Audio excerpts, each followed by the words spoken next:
இப்போது கொம்பு சீவு படம் பார்த்துட்டு வந்திருக்கேன். படம் சூப்பராக இருக்குது. ஃபேமிலி ஆடியன்ஸாக எல்லாரும் உட்காந்து த்ரூவாக என்ஜாய் பண்ணி ஜாலியாக பார்க்கலாம் இந்த வீக்கெண்டு இந்த படம். ஸோ ஃபஸ்ட் ஹாஃபில் ஃபுல்லாக டைலாக் காமெடிஸ் எல்லாமே நல்லா இருக்குது. செகண்ட் ஹாஃபில் ஆக்ஷன்ஸு, ஹீரோவோடைய ஃபைட்டிங் எல்லாமே நல்லா இருக்குது. அது மாதிரி யுவனோட மியூசிக், இளையராஜாவுடைய வாய்ஸில் ஒரு சாங் வருது. ஸோ பாருங்கள், சூப்பராக இருக்குது. காமெடி ரோல் பண்ணியிருந்த கல்கி அண்ணாவும் ரொம்ப நல்லா பண்ணியிருக்கேன். ஓகேண்ணா, அதான் மியூசிக் நல்லா இருக்குது. பிஜிஎம்மும் நல்லா ஒர்க் அவுட் ஆகிருக்கு. ரொம்ப நாள் கழிச்சு யுவனோட மியூசிக் பார்க்கும்போது அப்படி ஒரு நல்ல ஃபீல் இருக்குது. இளையராஜாவுடைய வாய்ஸில் ஒரு சாங் வருது.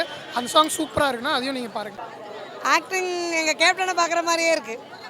அந்த அவங்க பண்ணுற ஆக்ஷனு, எங்கள் கேப்டன் பேசுகிற வார்த்தைகள் எல்லாமே 100% கேப்டன் தான்.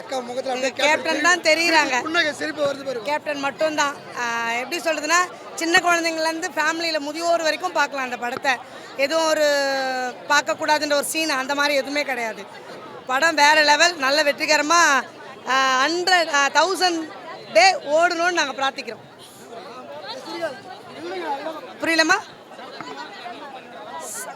செம்மையாக இருந்துச்சு. எங்கள் கேப்டன் கூட சரத்குமார் நடித்த அந்த சீன்ஸ்லாம் நாங்கள் அதான் நினைவுக்கு கொண்டு வந்தோம். அவர் எங்கள் சண்முக பாண்டியன் ஐயா கூட நடிக்கும்போது எங்கள் கேப்டனும் சரத்குமார் நடித்த படங்கள் இருக்குது. ஸோ அது நாங்கள் பார்க்கும்போது அப்படியே டிட்டோ அதே மாதிரி அந்த ஃப்ரெண்டு அவங்க நடித்த ஃப்ரெண்ட்ஷிப்பு அதே மாதிரி செம்மையாக இருந்துச்சு. வேறு லெவல். தாராளமாக படம் குடும்பத்தோடு பார்க்க வேண்டிய படம். ஒரு படம். கேப்டனோட இளைய மகன் சண்முக பாண்டியன் நடிச்சிருக்காரு. கேப்டனோட பேரை காப்பாற்ற அளவுக்கு இந்த படத்தில் நடிச்சிருக்காரு. எப்படி கேப்டன் அவர்கள் எப்படியோட லெக் ஃபைட்டு ஃபேமஸாக இருந்தோ, தம்பியோட லெக் ஃபைட்டும் வருங்காலத்தில் ஃபேமஸ் ஆகும். படத்தோட கதை பார்த்தீங்கன்னா, அவர் பொன்ராமோட படம்னாவே குடும்பத்தோடு பார்க்க வேண்டிய படம் தான். அதில் காமெடியும் இருக்கும், சென்டிமெண்ட்டும் இருக்கும், ஃபைட்டும் இருக்கும். இதில் சுப்ரீம் ஸ்டாரோட இணைந்து நம்ம சண்முக பாண்டியன் அவர்கள் சிறப்பாக நடிச்சிருக்காரு. குடும்பத்தோடு பார்க்க வேண்டிய ஒரு படமாக அமைந்திருக்கு. நல்லா இருந்தது. சரத்குமார் வந்து ஸ்டேஜ்லேயே சொன்னார், உண்மையான மாமன் மச்சான் இங்கே இருக்கார், நாங்கள் படத்தில் உண்மையான மாமன் மச்சான் நடிச்சிருக்கோம் அப்படின்னு சொல்லியிருக்காரு. அது போல் தான் நடிச்சிருக்காரு. ரெண்டு பேரோட காம நல்லா இருக்கு.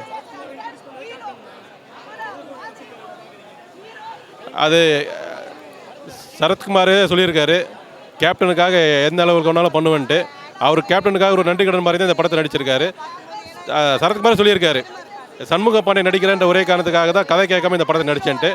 அதுக்காக ஒரு நன்றியை தெரிவிச்சுக்கிறோம். பாட்டு நல்லா இருக்குது. கமர்ஷியல் பாட்டும் இருக்குது, அம்மாவை பற்றிய பாட்டும் இருக்குது. பாட்டு ஃபைட்டு எல்லாமே நல்லா இருக்குது.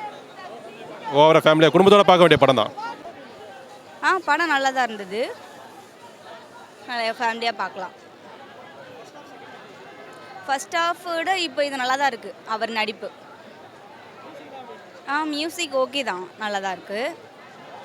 அந்த கதையும் நல்லா தான் இருக்குது. அந்த ஸ்டோரி, அந்த கஞ்சா வைக்கிறது பண்ணக்கூடாது, ஆனால் அது மக்கள் கருத்துக்களுக்காக அந்த இதை எடுத்திருக்காங்க. ஓகே தான். ஃபேமிலியாக பார்க்கலாம். வந்துருச்சு.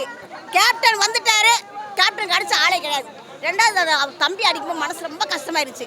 இருந்தாலும் தம்பி தூக்கி விட்டாரு பாரு, கொம்புல அந்த கோட்டு சீன் இருக்கு பாரு, அதெல்லாம் கேப்டன் செய்வார்.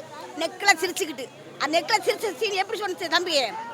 சார் வெடி விட தயாரிச்சிங்க, பாகிஸ்தான் கொண்டு போட சார் அப்படிங்கும்போது ஒரு சொல்லலாம், காஷ்மீர் கொண்டு போட்டீங்க, வடுகம்பளை கொண்டு போட வேண்டாம், எங்கே போடுற குண்டு பாகிஸ்தான் கொண்டு போட்டாரு, அது நாட்டு வெடி குண்டு. இதெல்லாம் யாரும் சொல்ல முடியுமாப்பா?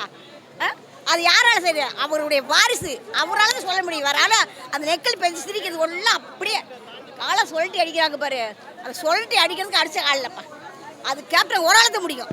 இப்போ ரெண்டாவது தம்பி வந்துருக்கு, தம்பி ஆயிட்டு இருந்தாலும் அதை சுழட்டி அடிக்கும்போது கேப்டன் அடிக்கிற மாதிரியே வருது. அது யார முடியுமா? அந்த சினிமா உலகத்தில் அவங்கள தவிர அடிச்சுக்க ஆளே கிடையாது. கேப்டன் இல்லை எனக்கு குறைய தம்பி நிமிர்த்தி வச்சிருச்சு. இந்த கொம்பு சீவி மாதிரி மறந்து ஓடி போவாப்புல. என்னப்பா எல்லாரும் சேர்ந்து யாராருக்கு எங்கெங்க கொண்டு போய் சேர்க்கணுமோ சேர்த்து தம்பியை வாழ்த்தி வளர வைங்க. கேப்டன் வளர வச்சிங்களா, அது மாதிரி வளர வைங்க. எல்லாரும் சந்தோஷம். சம்ஹாரம் பண்ணிக்கிறா போல சண்முக பாண்டியன் தான் சொல்லணும். வாய்ப்பே இல்லை. ஏன்னா சீமராஜான்னு ஒரு படம் எடுத்தேன், வருத்தப்பட வாலிப சங்கன்னு எடுத்து ரஜினி முருகன் மாதிரி எடுத்த படம். அதாவது சிவகார்த்திகேயன் மெட்டீரியல்லேருந்து சும்மா ஒரு படி மேலே தூக்கின்னு போய் வச்ச பொன்ராமு இவரை கொடுத்துருக்கிறாரு. இவர்கிட்ட ஹியூமர் தானே இருக்கும். இவர்கிட்ட எப்படி இவர் ஓகே ஆகிருக்கிறாரு.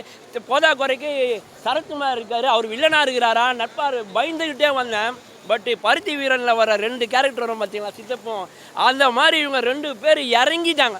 இறங்கி சும்மா வச்சு படத்தை செய்யின்னு செஞ்சதுனால செம்ம ஜாலியான படமா. 3 ஹவரை நீ ரசித்து பார்க்கலாம். அந்த படம் எங்கேயுமே தோய்வு இருக்காது. படத்தில் லாஜிக்லாம் எதிர்பார்க்கக்கூடாது. ஆனால் படத்துக்கு எதுக்கு வரும், ஏதோ ஒரு கஷ்டம், வேலை, என்ன ஏதோ ஒரு பிரச்சனை, 3 ஹவர் நம்மளை சந்தோஷமாக, அந்த விதத்தில் இந்த டேரக்டர் ஜெயிச்சார், இந்த நடிகர் ஜெயிச்சார். இந்த மாதிரி சரத்குமார் சார் சொல்கிற மாதிரி விஜயகாந்த் சார் ஃபேமிலிக்கு செய்யாமல் நான் வேறு யாருக்கு ஃபேமிலி செய்ய போகிறேன்னு, அந்த மாதிரி ஒவ்வொரு நடிகரும் அவரால் வாழ்ந்த ஒவ்வொரு சினிமா துறையை சேர்ந்த கோடம்பாக்கத்தை சேர்ந்த ஒவ்வொருத்தரும் நினச்சி பார்த்து சண்முக சார் பாண்டியன் அவரோட படத்துக்கு